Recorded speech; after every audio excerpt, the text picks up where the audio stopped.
नमस्कार, मैं श्रुति सिंह। स्वागत है आप सभी का इनसाइड झारखंड न्यूज के इस बुलेटिन में। चलिए जानते हैं आज की कुछ खास खबरों के बारे में। खबरों की शुरुआत करते हैं राजधानी रांची से। झारखंड के मुख्यमंत्री को छठी बार राजधानी रांची के बड़गाई अंचल अंतर्गत जमीन की खरीद बिक्री में गड़बड़ी मामले में आज 12 दिसंबर को नोटिस जारी कर प्रवर्तन निदेशालय के क्षेत्रीय कार्यालय में बुलाया गया था, लेकिन CM Hemant Soren ED office पूछताछ के लिए आज भी हाजिर नहीं हुए।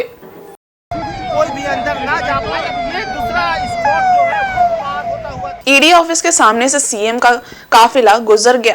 सीएम हेमंत सोरेन दुमका के लिए रवाना होते हुए ईडी ऑफिस के सामने से ही गुजरे। जमीन घोटाला मामले में ईडी ने सीएम को पूछताछ के लिए आज 11 बजे बुलाया था। विदित हो कि हेमंत सोरेन को विगत दिनों प्रवर्तन निदेशालय द्वारा 5 समन जारी किया जा चुका है और वे इस समन के खिलाफ सुप्रीम कोर्ट जा चुके हैं। सुप्रीम कोर्ट के निर्देशानुसार झारखंड हाई कोर्ट के समक्ष याचिका दायर कर प्रवर्तन निदेशालय द्वारा दिया गया समन को अनुचित बताया था। दोनों न्यायालय ने उनकी याचिका को खारिज कर दिया था।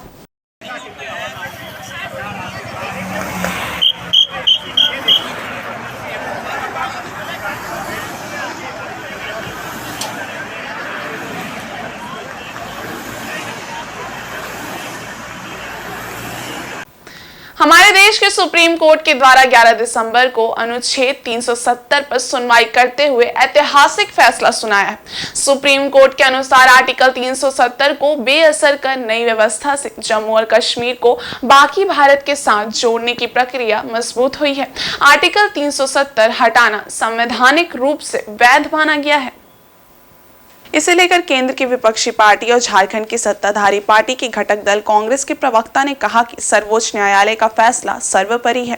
वर्तमान केंद्रीय नेतृत्व वाली सरकार जम्मू और कश्मीर में लोकतांत्रिक तरीके से चुनाव कराए और वहां लोकतांत्रिक सरकार बहाल हो, ये सुनिश्चित करे। केंद्र सरकार के नेतृत्व वाली भाजपा के मैनिफेस्टो में ये भी बात कही गई है कि दिल्ली को भी स्वतंत्र राज्य का दर्जा दिया जाएगा। हमारी पार्टी की ओर से ये मांग होगी कि दिल्ली को भी राज्य का दर्जा दिया जाए।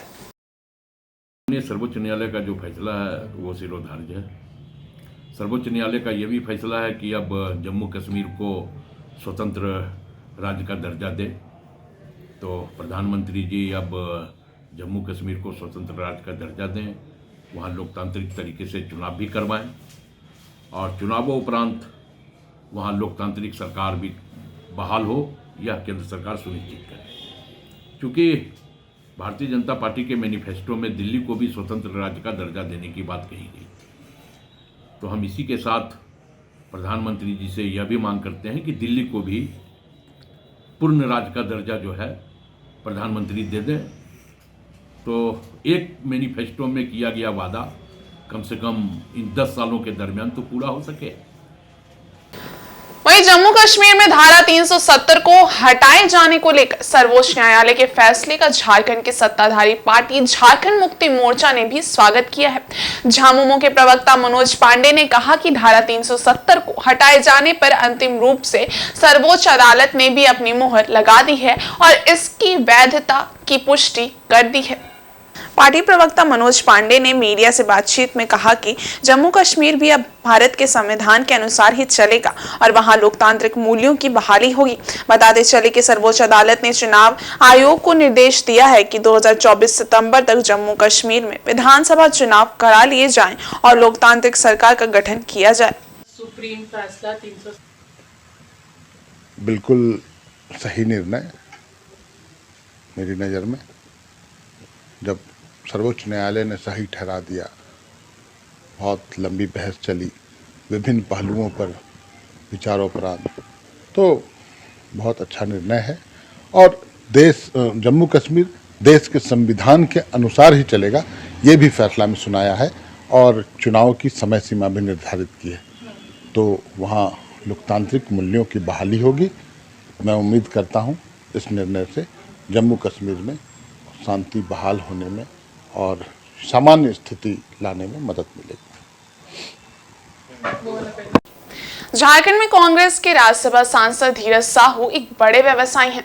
कारोबार से जुड़े उनके पैसे एजेंसी द्वारा जब्त किए जा रहे हैं। जांच चल रही है जिसमें साफ हो जाएगा, ये कहना है झारखंड सरकार के आदिवासी कल्याण एवं परिवहन मंत्री चंपई सोरेन का। झारखंड सरकार के कैबिनेट मंत्री चंपई सोरेन सोमवार को सरायकेला जिले के गम्हरिया प्रखंड अंतर्गत यशपुर पंचायत में आयोजित आपकी योजना आपकी सरकार आपके द्वार कार्यक्रम में शिरकत करने पहुंचे थे। इस मौके पर आयोजित कार्यक्रम का मंत्री चंपई सोरेन द्वारा दीप प्रज्वलित कर उद्घाटन किया गया। इस दौरान संवाददाताओं के सवालों के जवाब में उन्होंने कहा कि झारखंड में कांग्रेस के राज्यसभा सांसद धीरज साहू एक बड़े व्यवसायी हैं। कारोबार से जुड़े उनके पैसे एजेंसी द्वारा जब्त किए जा रहे हैं। जांच चल रही है जिसमें साफ हो जाएगा। दूसरी ओर कार्यक्रम के उद्घाटन के बाद चंपई सोरेन ने कहा कि झारखंड पूरे देश का इकलौता राज्य है जहां की सरकार खुद चलकर गांव से लेकर शहर तक आम जनमानस के बीच पहुंच रही है। सरकार के सभी लोक कल्याणकारी योजनाओं का लाभ देने आपकी योजना आपकी सरकार आपके द्वार कार्यक्रम के तीसरे चरण की शुरुआत की गई है। मंत्री ने कहा कि युवा मुख्यमंत्री हेमंत सोरेन की सोच है कि गाँव के लोग जो जिला मुख्यालय तक आने में असमर्थ हैं, ऐसे लोगों तक सरकार खुद चलकर आ रही है और योजनाओं का लाभ दिला रही है। मंत्री ने पूर्व के भाजपा सरकार पर भी जमकर निशाना साधा। उन्होंने कहा कि 20 साल तक झारखंड में राज्य करने वाली भाजपा सरकार ने लोगों को ठगने का काम किया है। डबल इंजन की सरकार के नाम पर लोगों को विकास से दूर रखा गया, जिसका नतीजा रहा कि लोगों ने डबल इंजन सरकार को ही सीज कर दिया। मंत्री ने आगे कहा कि पूर्व की सरकार ने 11 लाख से भी अधिक राशन कार्ड को रद्द कर गरीबों के निवाला छीन लिया। यहाँ 14,000 कुछ जमा हुआ 11 कैंप है। इसमें 4,000 साढ़े 4,000 करीब निष्पादन हो चुका है। और जो सबसे ज़्यादा आवास वाला उसको तुरंत ही उसको हम लोग करेंगे तो निश्चित रूप से यहाँ पे सब समाधान आवेदन के हिसाब हो जाए। इस हेमंत सोरेन का सरकार का ये सोच है कि यहाँ का ग्रामीण क्षेत्र में या झारखंड प्रदेश ऐसा देश हर कोने का आदमी जानता है ये धनी प्रदेश है,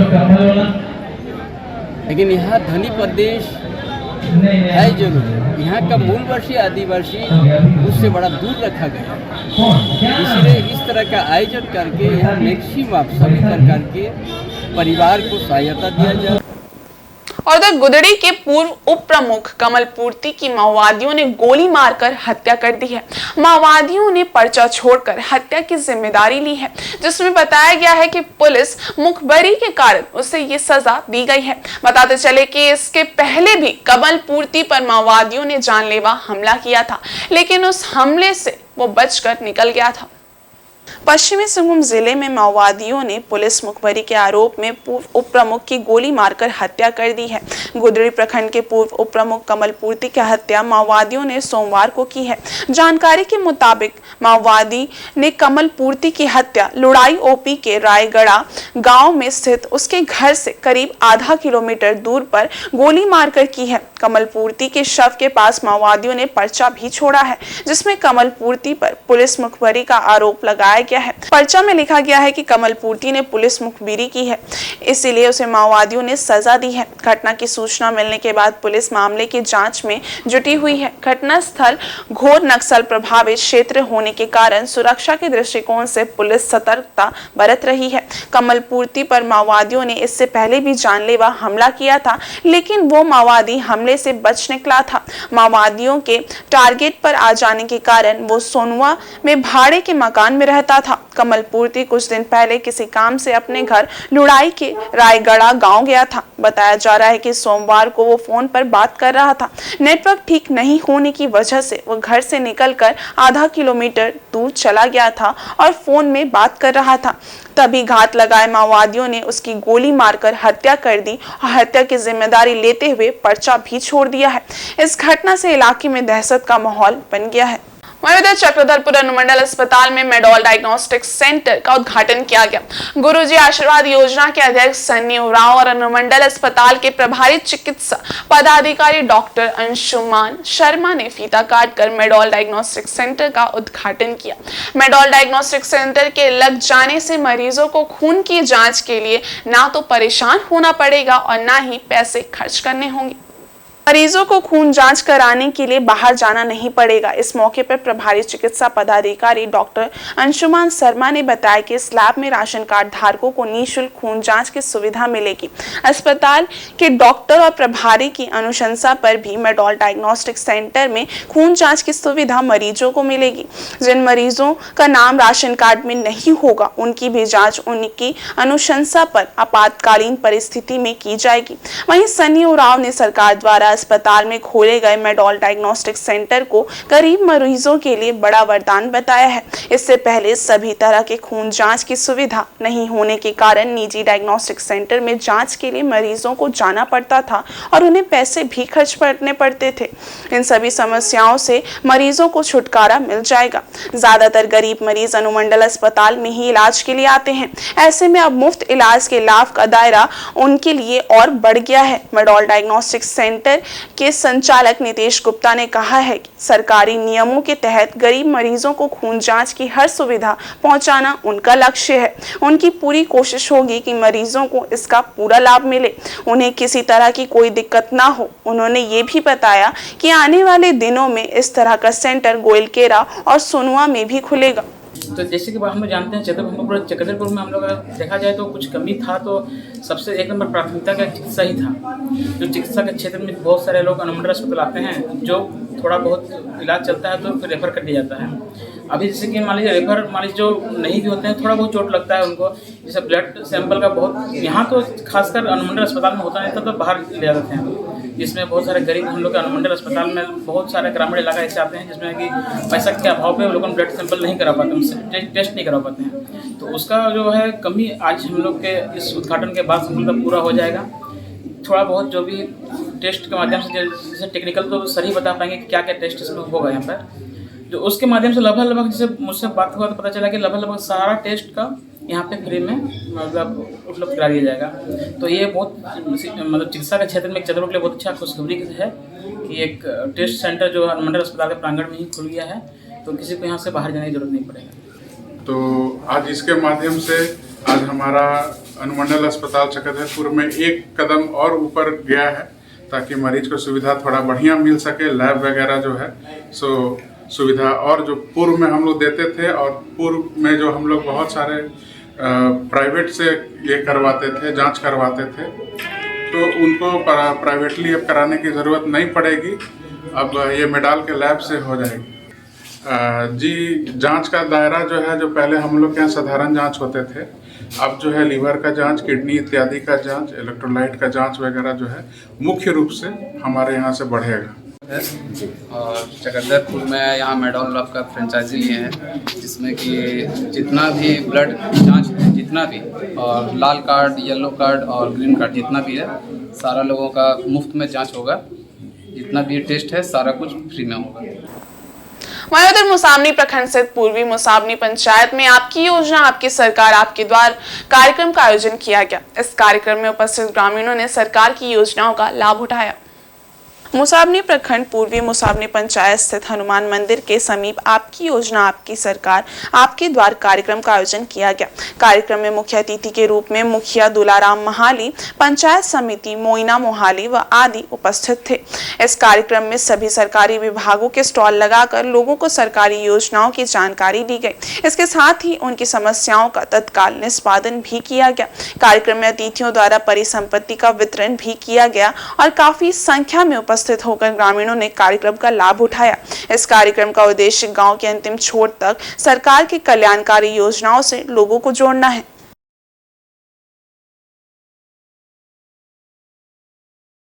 हम लोग का पंचायत में सरकार की तरफ से जो सरकार आपके द्वार कार्यक्रम हो रहा है, उसमें जनता का समस्या को रूबरू होने के लिए, नज़दीक से जानने के लिए शिविर लगाया गया, जो आज हमारा पंचायत में बहुत अच्छा से हुआ। हर विभाग से आए हुए थे, हर विभाग का आवेदन पड़ा। उसमें आवास के लिए 150, पेंशन के लिए 50, उसके बाद आपका विकलांग पेंशन के लिए, फिर उसके बाद राशन कार्ड के लिए सभी विभाग से आए थे। सभी विभाग का हुआ और बहुत अच्छा हुआ, सबको पॉजिटिव रिपोर्ट मिला। इसके लिए हम जनता का भी और सरकार का आभार प्रकट करना चाहते हैं कि इसमें सरकार का हम बहुत बहुत धन्यवाद देना चाहते हैं, झारखंड सरकार को, ये इस तरह का प्रोग्राम करके जनता का समस्या को समाधान करवाने का जो मैंने रणनीति बनाया है प्रोग्राम, उसके लिए बधाई के पात्र हैं। वहीं इधर राम मंदिर बिष्टुपुर में कार्तिक मास की अंतिम सोमवारी को दीप उत्सव का आयोजन हर वर्ष किया जाता है। इस वर्ष भी मंदिर परिसर में श्रद्धालुओं द्वारा 21,000 दिए जलाए गए। दीप से भगवान शिव की आकृति भी बनाई गई।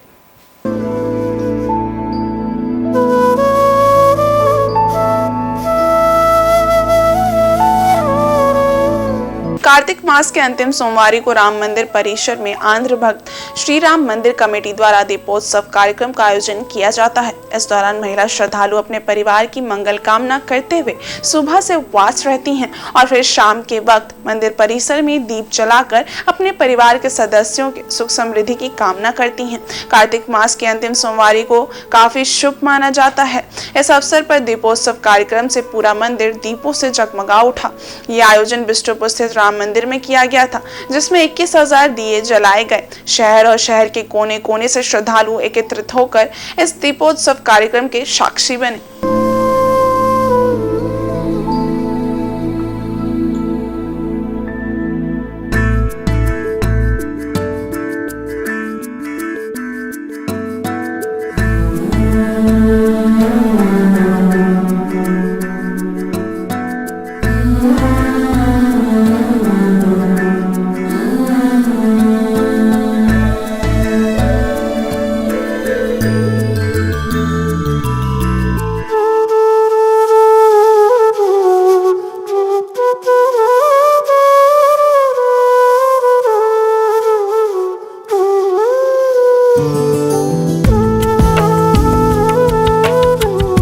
जानते होंगे कि प्रत्येक वर्ष की भांति हम लोग यहाँ कार्तिक मास के सोमवार के दिन यहाँ जो है दीपोत्सव का आयोजन की जाती है। और इस दीपोत्सव के अवसर पर हमारे दक्षिण भारतीय समाज, तेलुगु समाज के और प्रमुख समाजसेवी और हमारे नोवोको सीमेंट के सीईओ हैं हमारे श्री उमा सूर्यम जी, जो अपने सपत्नी के यहाँ उपस्थित हैं। उनके द्वारा ही पूजा अर्चना के उपरांत तभी सभी दक्षिण भारतीय सदस्यों ने, हम माताओं बहनों ने यहाँ पर दीपोत्सव आप देख रहे हैं किस तरह के भव्य दिए जल रहे हैं। और आज तमाम लोगों का यहाँ पर जो है शिव की आराधना की गई और उसके उपरांत जो है आज आशीर्वाद लेने के उपरांत 21,000 करीब दिए हैं। और इसके बाद जो है यहाँ पर कार्तिक मास में ही मानता है कि मानव समाज की बेहतरी के लिए और सभी सुख समृद्धि के लिए कामना की जाती है। और पुण्य के भागी होते हैं जो भी इस कार्तिक मास के सोमवार के दिन जो शिव की आराधना और पूजा अंतिम सोमवारी मनाए जाते हैं, अंतिम सोमवारी है, इसलिए यहाँ आयोजन किया गया है। और जमशेदपुर अंतर महाविद्यालय क्रिकेट टूर्नामेंट का आयोजन जमशेदपुर कोऑपरेटिव कॉलेज में किया गया। इस क्रिकेट टूर्नामेंट में 7 महाविद्यालय की टीमें भाग ले रही हैं। कोऑपरेटिव कॉलेज मैदान में झंडोत्तोलन एवं गुब्बारा उड़ाकर कोल्हान विश्वविद्यालय के रजिस्ट्रार राजेंद्र भारती ने विधिवत इसका उद्घाटन किया। ABM college, Baharagora college, Chaibasa college, Karim city college, GIIT professional college student की टीमें इस टूर्नामेंट में खेल रही हैं। आज उद्घाटन समारोह में कोल्हान विश्वविद्यालय के रजिस्ट्रार डॉक्टर राजेंद्र भारती उपस्थित हैं।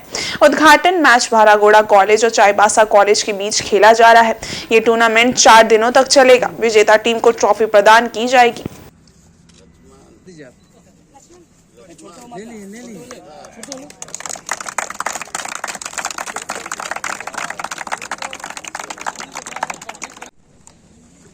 यहाँ उपस्थित